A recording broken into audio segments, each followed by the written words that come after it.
70 degrees today. Not quite yet, but heading there. Temperatures rising and vibrations increasing with that. Just the thought of it increases some sense of joy and happiness. All you have to do is say spring, and people light up.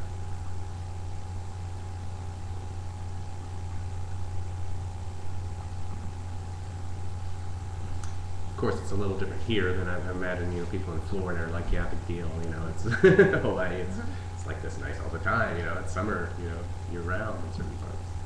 Hawaii, it gets like 70 degrees, and they think that's winter. I have family that lives over there. Asian part of my family lives over there. It's all like about 70 degrees. Brr. I'm like, for real? It's all about perspective. No. It's all about perspective. Mm-hmm. So,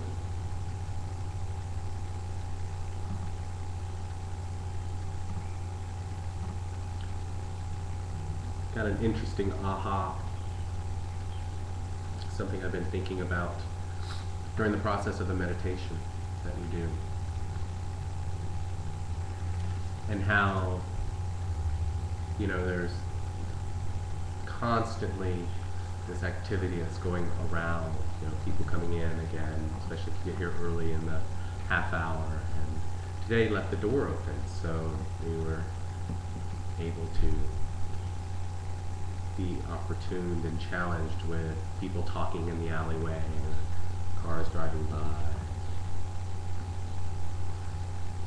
and really work on staying within that focus point. And I was thinking, okay, well, it's going to be interesting when we move the practice outside to the park, which I did last fall, or late summer, early fall. And the challenge of sitting in the park while a lot of activity is going on. It's not a secluded packed park where we'll be most of the time. And who knows, maybe there'll be other places, but it's a great opportunity to really come into that center, and stay in that center place, to really kind of focus and work with the mind constantly. Like, it's just constantly, what's that? Who's going there? Who's coming in? What's that noise? And how many of you are having conversations with your mind during the during the meditation? Focus. Focus? You're telling yours focus? How about anybody else? What kind of conversations are going on for you? I was actually wondering about the noise engine sounds make, and then I was actually having an argument with myself about whether the birds and like the bees and the engine sounds, are they all like equal? Do they equally belong in it? And I complain about the car noise, not complain about the bird sounds. Interesting. But did either of you win the argument? I just stopped thinking about it. You just. I mean, I thought about it a little bit deeper, but Yeah. I didn't come to an answer. Very good. It is what it is. Excellent. Who else? Any profound or not profound conversations going on in your mind during the process? The only thing my mind was wandering to, besides focus on nothing but light, just focus on my third eye, there is a earthquake that happened in the Suez Canal. And it's interesting because there's lots of chaos going on down there. So it's very interesting. Even Mother Earth is saying, so my mind went to that for a moment. I had an awesome conversation with my spiritual daughter Maya.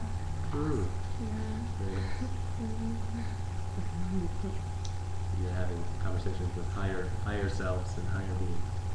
And that's an excellent example of what goes on, oftentimes. I'm thinking about meditation, which is a bit of an oxymoron to be thinking about meditation. However, one of the sayings that I heard one time, and might have said it in here before, is, what is the difference between prayer and meditation? And prayer is speaking to God, and meditation is listening to God. Change God with the universe or source or creator. And so during the meditation, it is a profound and perfect exercise of listening what's going on from the external standpoint, and how that either resonates or contrasts the listening that goes on from within, into those higher places, into the higher mind. And what you're observing, because you don't need eyes to see. Good morning. I think about people who don't have the gift of physical sight in this life. They're blind, whether they're born to it or it has become a part of their experience, and how they very much still have a very strong visual reference of the world, whether they've seen it physically or not. That in fact, people who are blind can tell you more about what's going on within an audible radius than you probably would ever be able to unless you seriously practiced your listening for years upon years. Because their life depends on it. Whether there's a car coming or not when they're crossing the street and no one is there to assist them. Or whether something is going on within their own home. A gas leak, for example. The acuteness of awareness.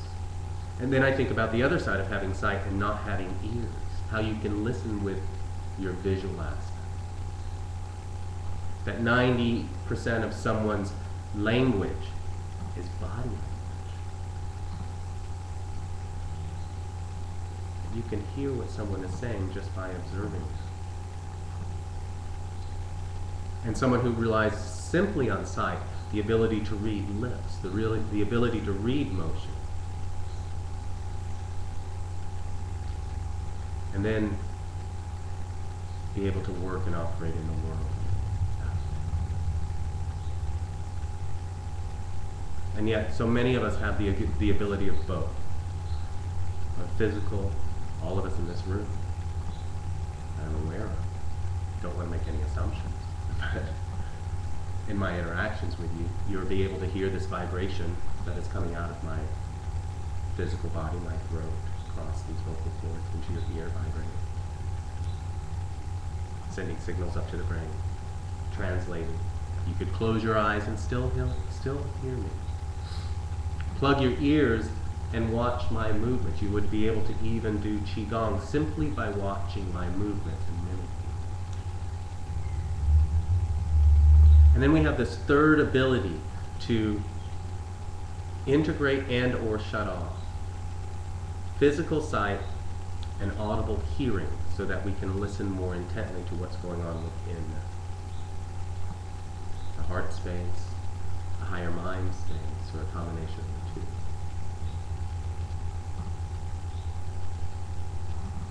And then there's a third level. And I really do think this is what it was really about with the great masters and the meditators. And this was my aha.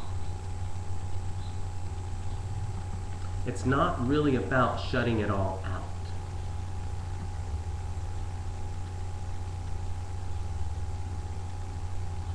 It's really about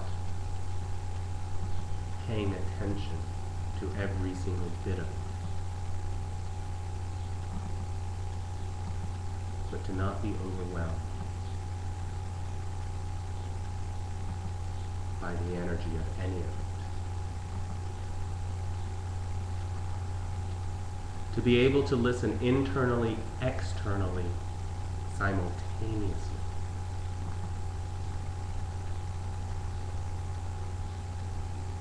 Because we come into the physical form for a reason, right?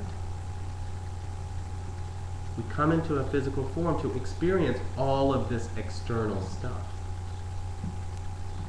And yet there's a part of us that is connected to something so much greater, so much higher, and so much infinitely bigger that only a single portion, a tiny bit of it, really embodies this physical form.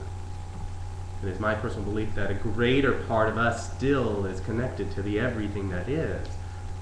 When we visualize that star on the opposite end of the universe in the opening practice of Qigong and the grounding and tethering, that's what I'm really looking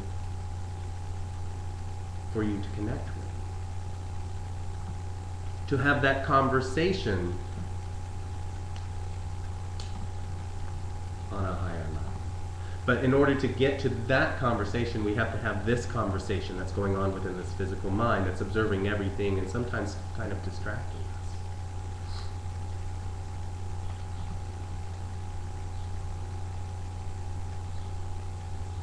And we can listen to reality, we can see and look at it, and yet in a strange and unique, I think, human capability, we can also create an alternate universe of realities simply through our thoughts and our perceptions.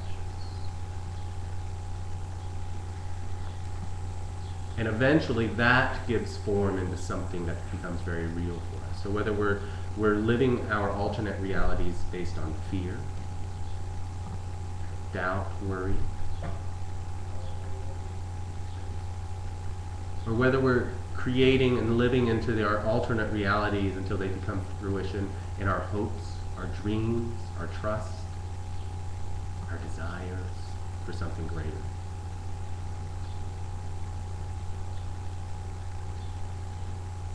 And then you begin to pay attention to what goes on all around you every single day in either one of those situations.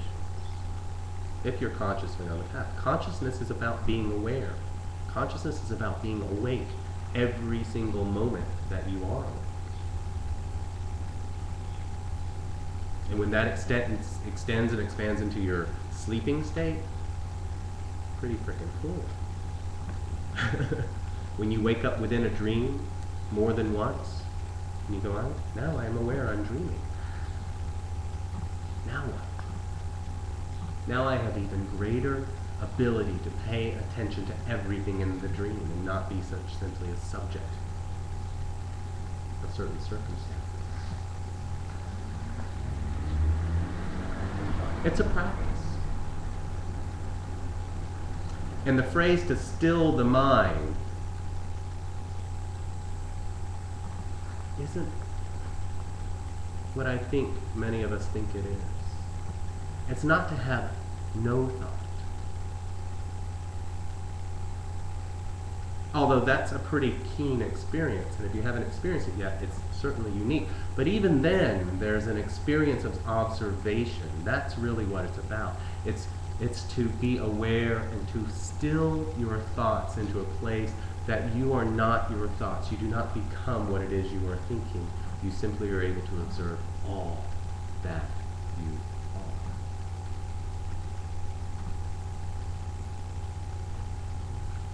And all that you are not. It is the paradox of being. I watched a movie last night called Starman, 1984, Jeff Bridges. Movie directed by a guy named John Carpenter. If you get past the simplicities of the cinematographics and the special effects that were present in 1984 because they're a little comical compared to what we have now, and you get to the story about this light being that comes to the planet to observe, to check us out, because they got a hold of the Apollo satellite that has the record and the video saying, please come to Earth, visit us. So the light being gets here, well, it's light. It doesn't have a body, so it creates a body out of some hair of this dead husband of this woman where he ended up, or this being ended up. And over the course of 3 days, he gets to experience everything from the physical form. You know, from walking to learning to talk, to understanding language, to tapping into emotions. And she's his teacher while she gets him to this place where he's supposed to rendezvous with his mothership. And there's one statement that is said within that place, within that film, that really, really struck me. And she said, he had repeated something that she had said verbatim a while back, and she had forgotten she even said. She goes, you remember everything. You remember everything I say? He goes, I remember everything you say, everything you do. I observe everything that is going on, everything I taste, everything I see. And then he goes, everything this body feels. It's like, it's crazy. Unique experience to feel. And he was honoring it all. And then when he had his first taste of apple pie, he got it because he hadn't eaten yet. I think it was maybe even his first meal. He was like, yes, this body has a strange emptiness in it. You find food station, because he had learned what a gas station was. He's like, yes. She's like fuel for your body. He goes, yes, this thing. And so we're constantly in the process of getting in tune with our bodies, and part of our body is our mind. And we're not really, many of us growing up, not really taught really well how to maneuver with and work with our bodies and our minds. We have been taught to be ashamed, we're full of shame about our physical form in many ways, especially when it comes to our interactions with others, especially when it comes to interactions sexually. And that is changing somewhat. But we're also told that, certain things about our mind we can't trust, or you don't know anything. In fact, you only own and are able to use 10% of it.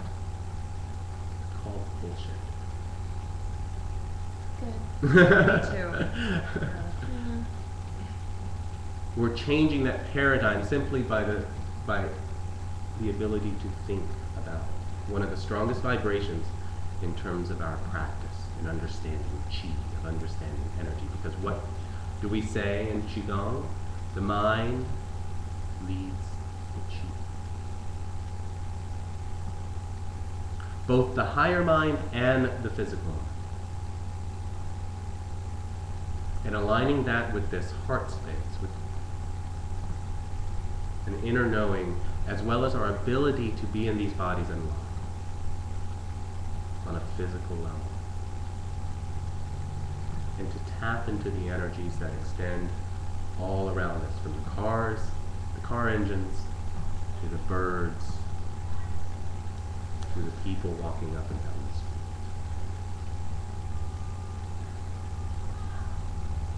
So in your meditation practice, I want to offer you something, because I think it's a frustration for many of us to go, I can't quiet my mind. I can't get still. What does still and quiet really mean? I'll say, instead of having a conversation, simply do what you can to observe what is going on. To step in that place of witness.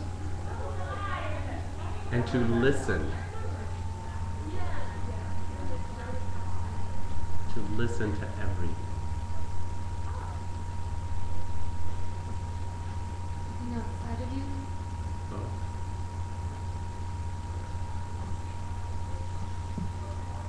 And just see where it goes. See how they correlate, because that's the important part that I think we're here to see at this point in time, to see how this experience correlates with our higher purpose. They are not detached and they are not unrelated. And a lot of times people come to this practice trying to get out of one and into another. And sometimes you have to go to certain extremes. But then it's coming back to the middle, coming back to the center of the experience. And to be okay with the chaos that is going on in the world. Not to lack sympathy or compassion, that's different. But to understand that there's a bigger picture playing, both on the planet, in the planet, and around the planet. To work within that place of understanding, of listening truly intently, and to be certainly okay with the joy and the love and the springtime energies that are coming through.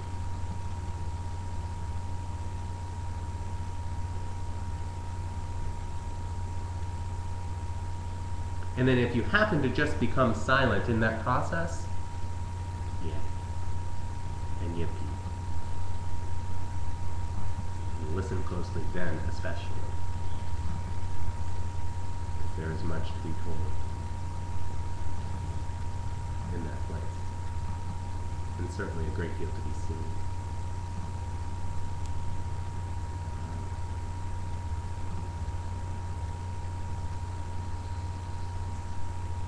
So take a deep breath. And exhale out.